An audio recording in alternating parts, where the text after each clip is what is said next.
Quiet in Jersey, different story in Florida. I'm meteorologist Joe Martucci taking a look at the tropics right now. Hurricane Ian is the main focus here.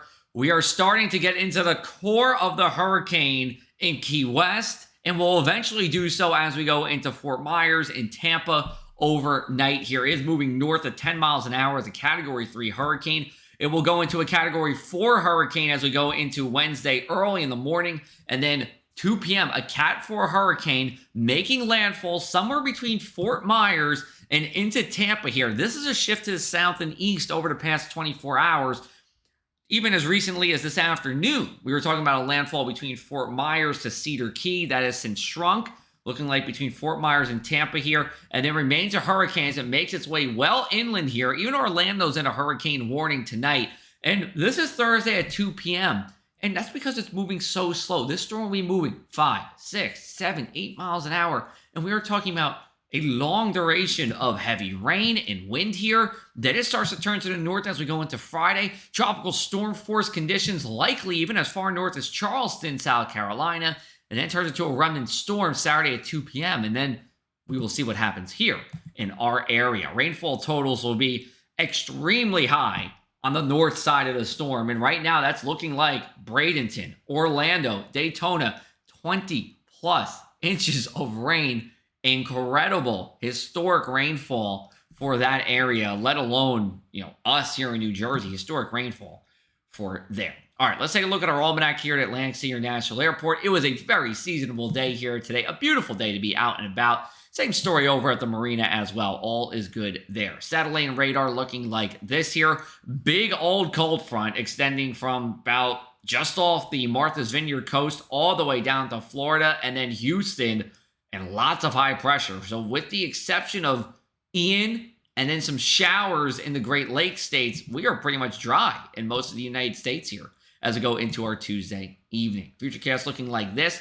We are talking about, as we go into overnight hours, clear sky. We're going to have a good amount of sunshine in the morning, some clouds as we go into the afternoon hours, and then some higher clouds from Ian will work its way in as early as Thursday. We're not going to see any rain until Sunday, but as early as Thursday, we'll start to see some clouds work in. And then Friday, well, we'll call it a day of milky sunshine or filtered sunshine. It's a high blanket of clouds overhead, but it's not necessarily all that great either. And you start to try to see some rain coming in Friday early in the afternoon. I do think, though, this model is a little off. I think we're going to have to wait until Sunday for that. Here's a look at our setup as we go into the weekend. High pressure to the north, low pressure to the south.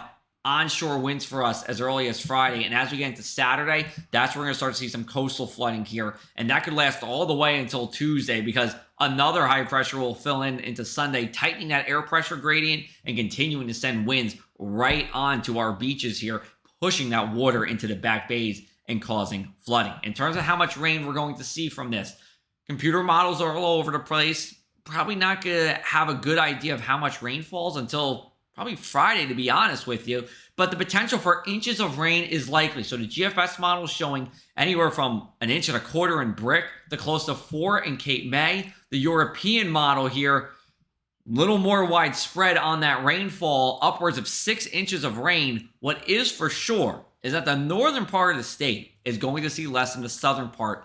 We do need the rain. We're in drought, but we don't need 4, 5, or 6 inches of rain at one time, as that would cause fairly significant roadway, stream, and creek flooding.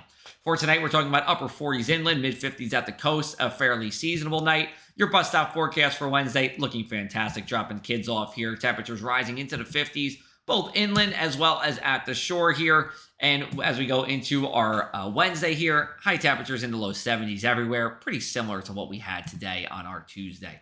Wednesday night, partly cloudy skies, lows again seasonable. And then here's a look at our inland 7-day forecast.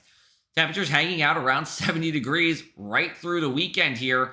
Weekend, going to be dry on Saturday, more than likely. Things could change because of Ian here. But then as we go into Sunday, Monday, and Tuesday, rain, heavy at times.